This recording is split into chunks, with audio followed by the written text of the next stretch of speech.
Hello everyone! So, April na, and for our first video in this month, since marami sa mga viewers natin ay mga beginners, at lately may mga nare-receive ako at nakikita akong comment na mga na-scam, or may mga nagko-comment din na scam daw yan, dahil marami rin nagre-request ng video na to. So, for today, we'll talk about fake online jobs.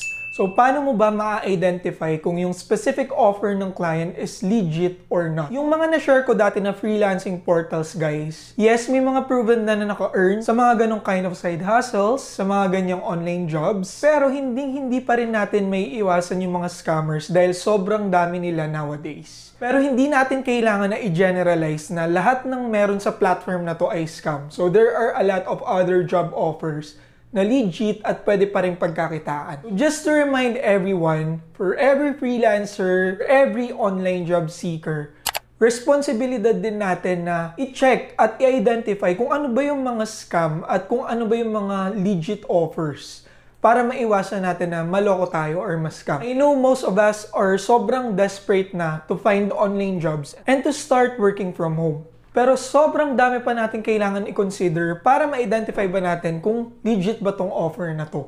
At marami ding bagay ang kailangan nating iwasan. So make sure to stay with me up until the end of this video. Pag-usapan natin to, guys, para naman malaman mo kung paano mo i-identify ang mga scams from legit offers.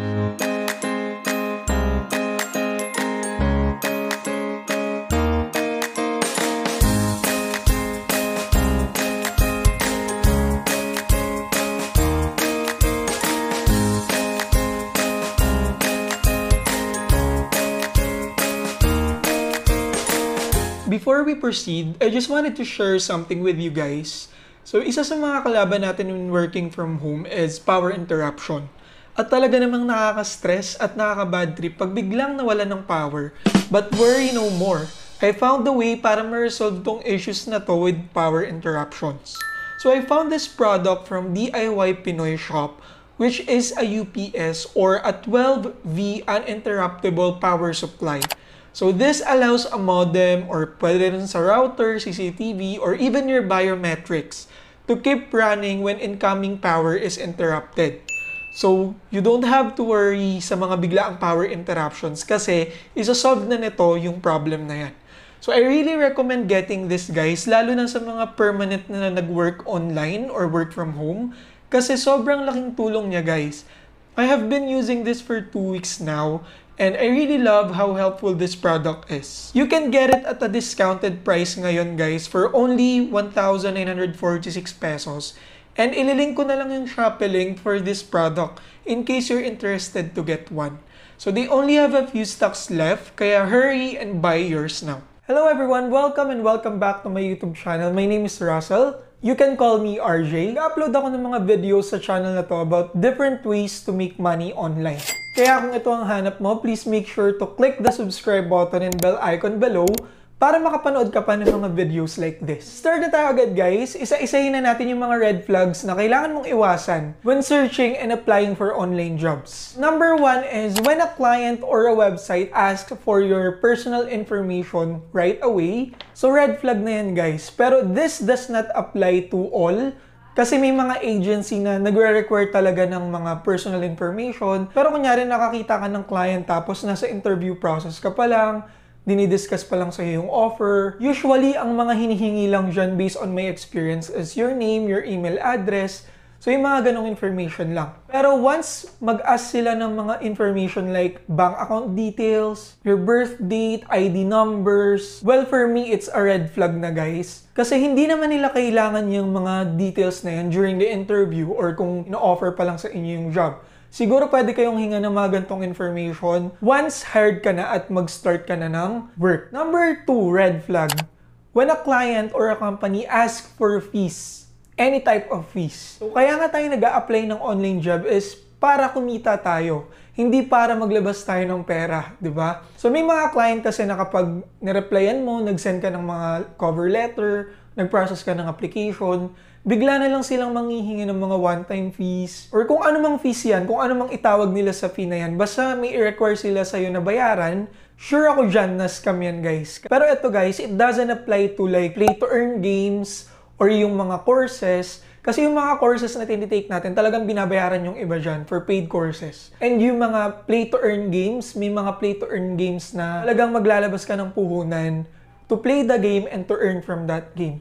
Pero other than those, yung mga clients talaga na nanghihingi ng fee.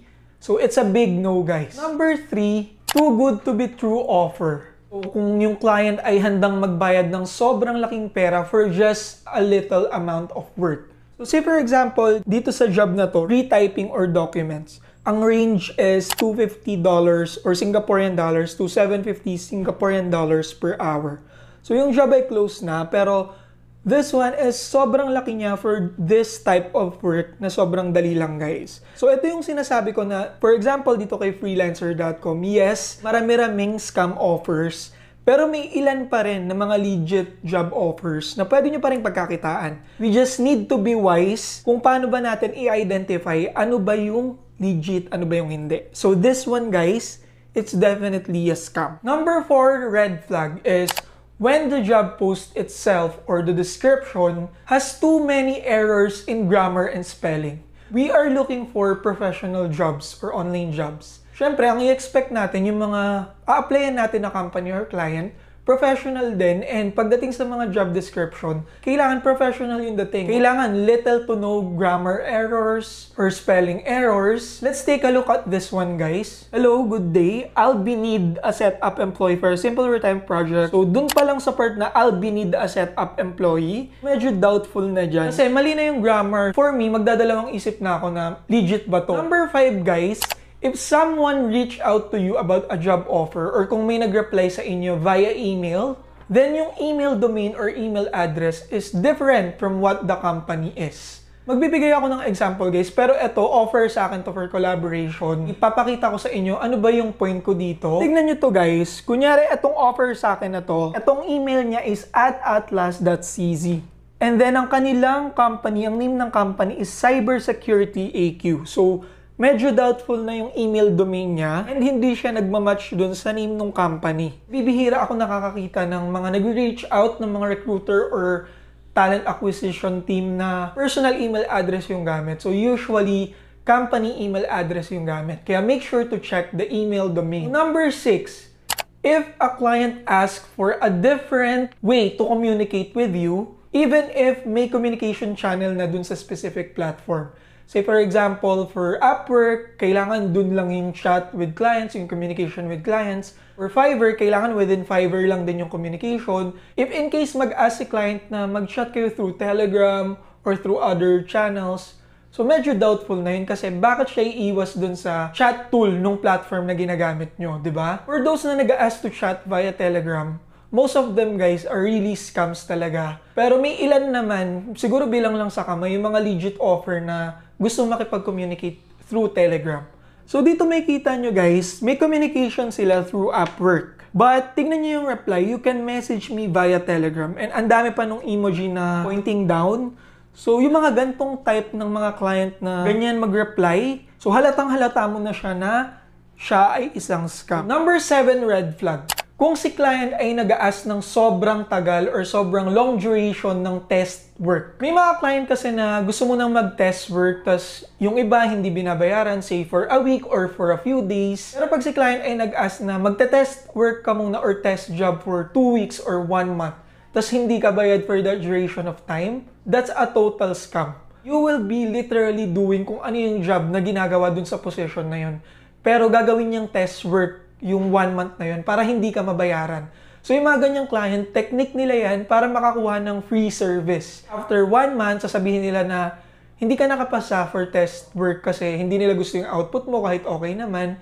Kasi gusto lang nila makakuha ng free service. As much as possible, guys, for me, I will not accept any client na mag-ask ng test work for free.